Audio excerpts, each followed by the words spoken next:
was a groundbreaking ceremony for a new factory. Each person touches their face 3 to 5 times every waking minute. In between, we're touching doorknobs, water fountains, and... Does she have a history of seizures No. allergies? As of last night, there were 32 cases. She did die. What are you talking about? Okay. What happened to her? What happened to her? Israeli flu is out what we're looking at. Someone doesn't have no treatment protocol and no vaccine at this time. Had a seizure this morning, Beth. It's figuring us out faster than we're figuring it out. It's mutated.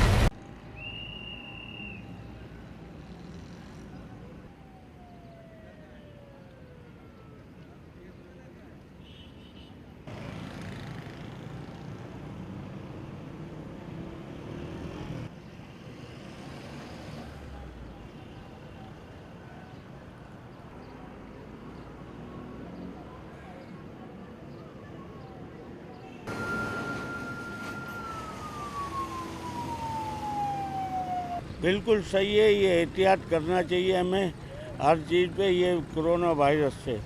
बाकी ज़िंदगी मौत अल्लाह के हाथ में है, एहतियात करना हमारा काम है। बहुत अच्छा काम किया है ताकि ये वायरस से हमारी जान छूटे, और दुआ करना चाहिए अल्लाह के आगे, आयत करीमा वगैरह पढ़ के दुआ करनी चाहिए ताकि अल्लाह इससे हमारी जान छुड़वा दे।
إياك نعبد وإياك نستعين اهدنا الصراط المستقيم صراط الذين أنعمت عليهم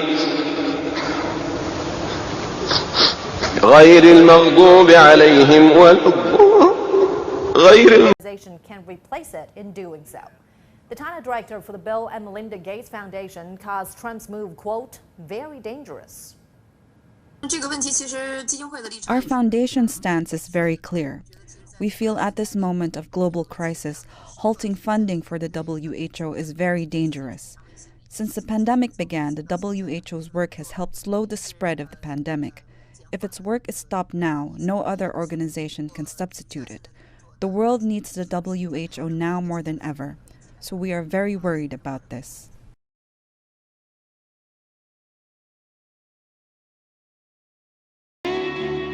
Many blame the president for the scale of the crisis. These are the lonely times for a president.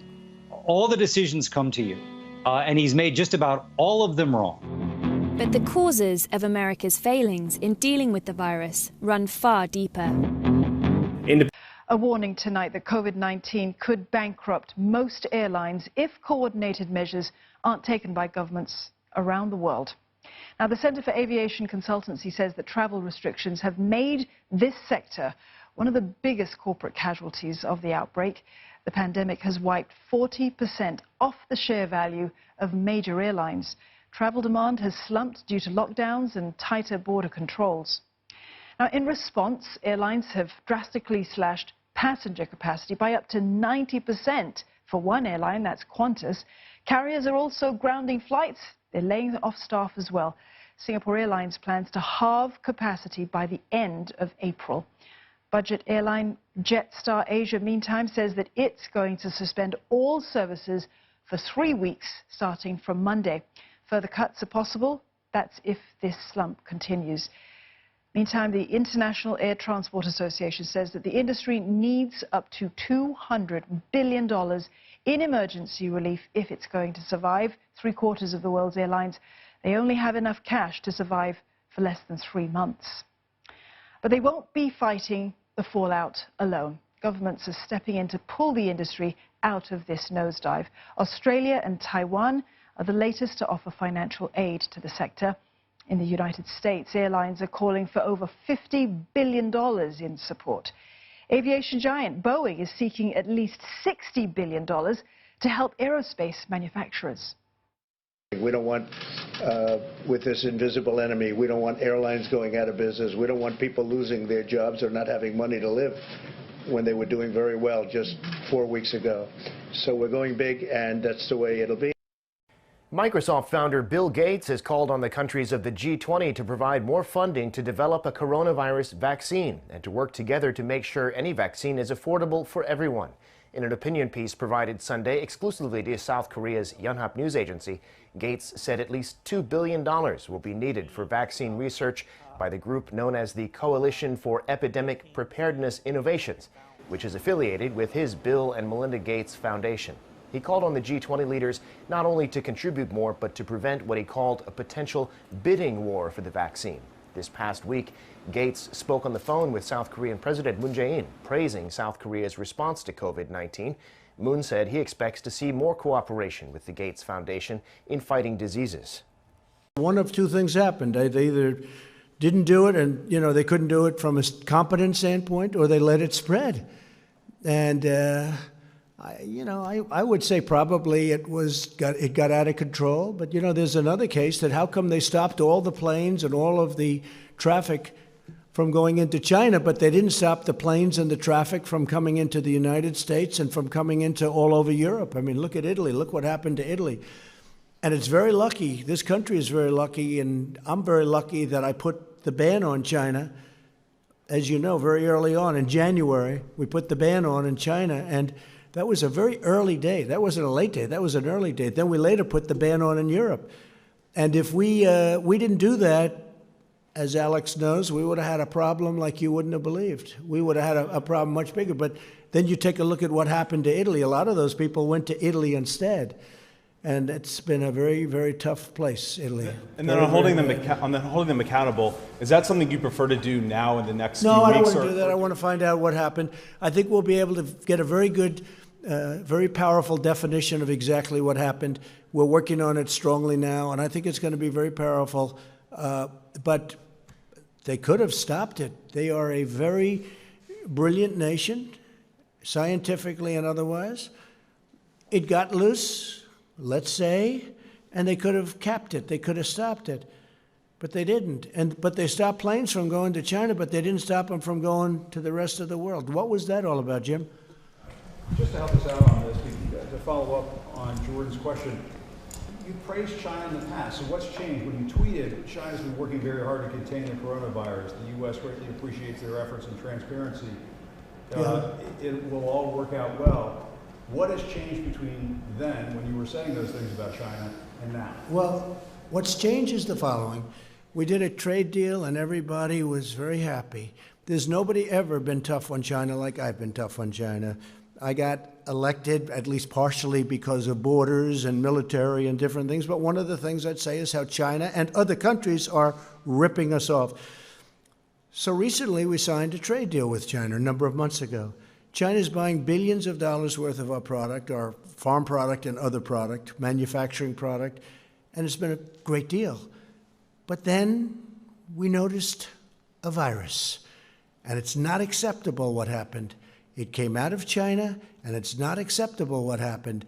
And now what we're doing, Jim, is we're finding out how it came out. Different forms. You know, you've heard all different things. You've heard 3 or 4 different concepts as to how it came out. We should have the answer to that in the not-too-distant future, and that will determine a lot how I feel about China. But when I was, of course, I was very rough with China. I mean, Biden, as an example, the previous administration, they let China rip off this country like nobody's ever ripped off this country. Now, what I did is I took that, Jim, I took that and I made it into a great deal for our country. But after that, all of a sudden we heard there's a virus and a virus is coming in. That changes my mind very greatly. That's a whole different thing. So you can have good trade deals. That was earlier on, the trade deal. I made the trade deal earlier on. And it's a great deal. We're taking in billions and billions of dollars of money in different forms, including the fact that we have a 25% tariff on $250 billion. It's a tremendous amount of money. Some of that money I've given to the farmers because they were targeted by China. We're looking at exactly where it came from, who it came from, how it happened, separately and also scientifically. So we're going to be able to find it. And my question is, have you seen anything at this point that gives you a high degree of confidence that the Wuhan Institute of Virology was the origin of this virus? Yes, I have. Yes, I have. And I think that the World Health Organization should be ashamed of themselves because they're like the public relations agency for China. And this country pays them almost $500 million a year, and China pays them $38 million a year. And whether it's a lot or more, it doesn't matter. It's still, they shouldn't be making excuses when people make horrible mistakes, especially mistakes that are causing hundreds of thousands of people around the world to die. I think the World Health Organization should be ashamed of themselves.